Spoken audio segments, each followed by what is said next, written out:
तो hi guys, welcome to back my blog. तो आप लोग देख सकते हैं कि अभी हम लोग भैंस लेके जा रहे हैं और अभी हमारे साथ हैं दिलीप, जो कि ये रहे, और इनकी भैंस अभी वहाँ पर जा रही है।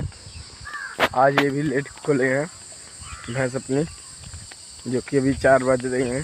4 बजे हम लोग खोले हैं और अभी चल रहे हैं, माड़िया वाड़िया बैठेंगी, फिर लेके जाएंगे चराने के लिए भैंस। और भैंस पहुँच चुकी है बगिया में और हमारी भैंस अभी बगिया में बंधी हुई है। तो चल रहे हैं, हम अपनी भैंस खोलेंगे और फिर चलेंगे लेके। और पहुंच चुके हैं हम भी बगिया में, ये रही बगिया सामने।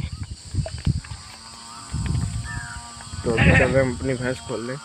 और ये रही दिलीप की भैंस, जो कि यहाँ पर रुकी हुई है, अभी जाएगी वहाँ पर।